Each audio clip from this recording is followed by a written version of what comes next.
nice, short, sharp, and I hit him in the shoulder, it's going to be there. That's enough to put him to sleep. Crack along this triple eccentric nerve, sternocleidomastoid on the neck, anywhere along this jaw, you're getting a neurological shutdown, which is a knockout. Bam with that elbow. Normally, because I've clapped him here, right, you've got to know where your opponent's going to do. He's not going to go flying over there, whereas if that wasn't there, he'd travel that way. Because I got him clamped and I'd hit him, bang, he's going to go straight down. The legs are just going to go, and he's going to go down, okay? So I need to be aware of that. Because if I've only semi-concussed him, and he's a big boy, as he's going down, he can't get me around the waist. Before, he can end up taking me over with him. So we're going to be aware of that when we've got some big boys. Bang, bang, elbow, bang. Maybe he's only semi-concussed. I haven't let go at any point, have I? Because if I let go, what happens? I haven't got control anymore. Bang with that elbow. Oh, look at that. Good push away. Okay? Get through. Yeah, but now you've gone. Yeah. So you touch down. So he's taller, so he's in a better head position. But look at it. You come in like this straight away. So I can't really do much to him. In fact, he's in a stronger position. As I got that, bang with the shoulder. You bend your legs, come down, cut up into his face a bit, okay? Even if he's like super, get down really low, super there. What do you do now? Boom! End of it, he's gone. Adapt, change it up. So I'm almost like trying to follow his arm line. Yeah. So now I've got more control for his arms. Then I'll be able to. And this is the difference between in my career. You know, things happen outside for real. I know if I go like this there, yeah, I got control of his head, but I have got control of his arms. You see him smashing the crap out of me. Look, I can't see what's going on. Whereas you, I'm up there, at least I can see what's going on down here, and as he's trying to move, I'm moving with him. And you're pushing that frame into it. I got to control. And now as he starts, because he's not going to stand there and let me do this, he's going to carry on trying to hit me, or trying to fight after something. Bang, bang! Okay? Bang with the shoulder, bang, bang, little bit. Maybe that hasn't stopped him so much. Boom, boom. Then I've got down this never ends what we can possibly do there, okay? So you want me like that. Yeah, but look where your feet are. You haven't moved your legs. You're like this holding it. Oh, get in there. One leg forward, one leg back, so you control them. If we're like, we have to get control, okay? Doing this may look very appealing, but it doesn't give me any control. I completely off balance. He can pull me into whatever he wants to me, okay? My hips have got to be there, that leg's got to be there. I've got to be here to have some control of him. Now if he tries to move or do anything, I can go with him. Bang on that hip, bang. Maybe he's going down quite low. Oh, we change suit and come straight into this. See this? Put that down into there. Now I got him locked up here, and still speaking to his friend, speaking to his mate or whatever. I got him controlled there. I can still punch someone with this. yes. Okay? Yes.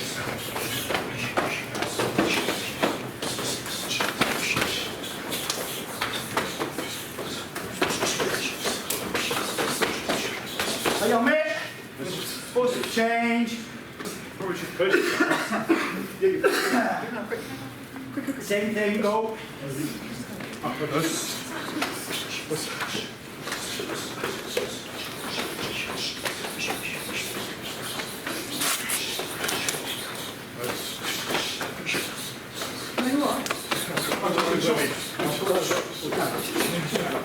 Good shot. Put your hand down, don't they?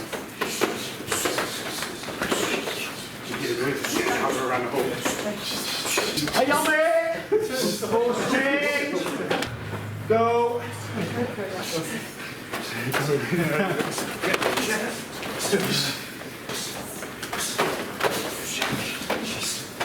Sorry, Mike. Simple little kategiri on the top of the hip. It just disrupts the flight of the punch. He may still glance me and catch me, but I've taken the sting out of it. So that's the same with the gripping and the grabbing. It's just taking away his mobility. I'm a bit bigger, a bit thicker set, so I can grab him there, I can grab him there, and I've got pretty much good control of him now. There's not a lot he can do to me from here, unless he's got a superior grappling throwing background to me. So he can hit me there, and I grab him like this, but I'm coming up across there, across his throat, like pushing him back. As he's trying to hit me, I got control with this arm. So as if we're working, I push him back.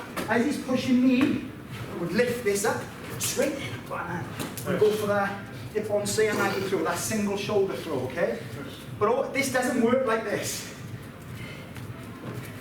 It'll never work like that.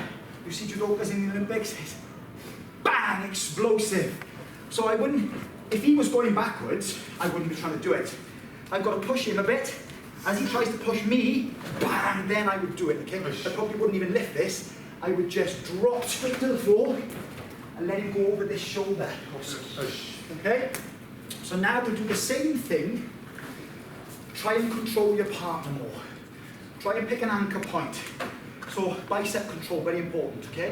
When we're coming into a clink, because we don't fight that side like this. We're not going to be here. We're going to be like this, talking. Whoa, can't listen, easy, calm down. I've already got bicep control of him. So he's got his head, and his legs now. That's my danger point, because these, I'm safe.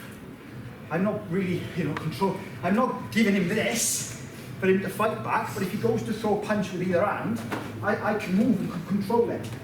And what am I going to do? Bang! Straight away. Give him something to think about, okay? So now we're going to engage, and I want you to just not even punch, but just scrabble. Try and control each other a little bit. Think what we're doing. That's it. That's it. So if there's nothing wrong with me grabbing his hand. I can grab the wrist. If I got the wrist, I got control of it. I can grab the thumb there, I got control of it. We got nerves in there. I can put the nerves in. They don't work so much on fighters because all the arms are dead. But it gives him something to think of. It's the same, they don't work on me because we're so used to bashing each other. But that little nerve in there gives you something to think about. I can put that on him as I've got him gripped, I locked against there now. That's no effort for me. No effort at all. I've got him locked there. I've got him locked here. There's not a lot he can do at all. And in one moment, I'm going to pick my moment where I go, bang, with a short, sharp elbow. And that's going to be the end of the fight, okay? So back with our partners. Obviously, bigger guys, you're going to control the little guys. Little guys, you're circle moving, like you were doing. Coming around circle, try and get around the back, take the back, okay? So same thing, carry on with partner.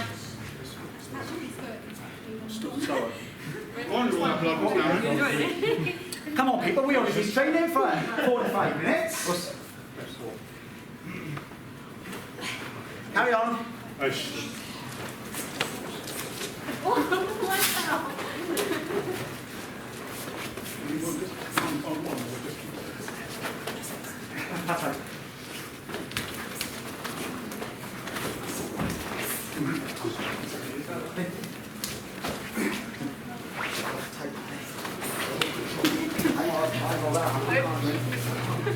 right. Straight in there.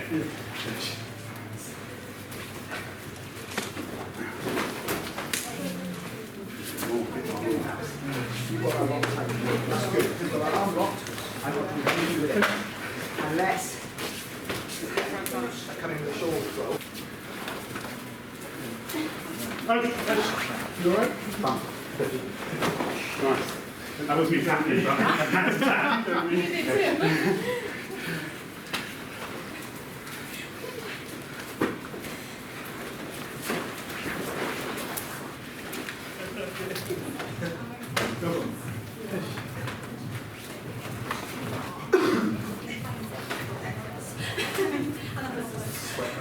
Yeah, they're both. I'll be in now. That's it.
feel when you come out from under the falls?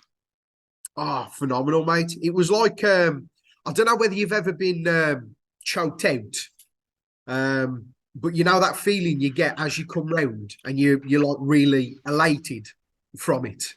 Got to be honest, I've never been choked out. Have you not? I've obviously I've come close to it and I know where I'm going, but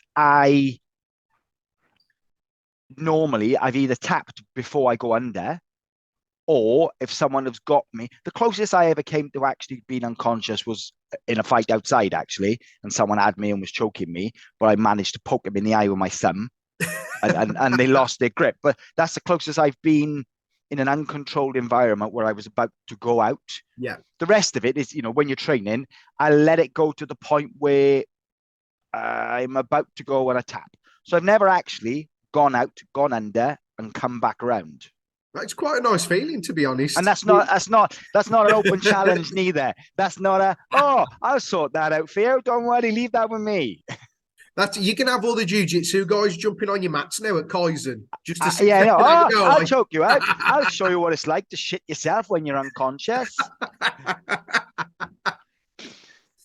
But yeah, it was that kind of feeling. So sort of when you come round from being unconscious like that, you're quite elated, and your brain's not engaged on anything else other than the present moment. It's probably the best way to put it. It was like the best feeling of mindfulness I've ever sort of experienced. How did you feel about 30 minutes after?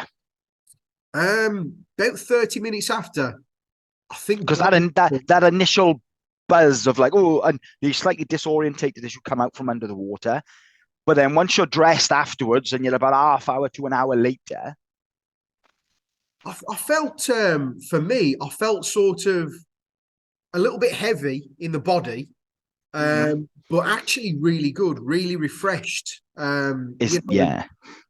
Like really, isn't it? It's really invigorating. Yeah. And you do feel, like you said, you get that chill in the bones sometimes. Yeah. And it's like your body is still semi-numb.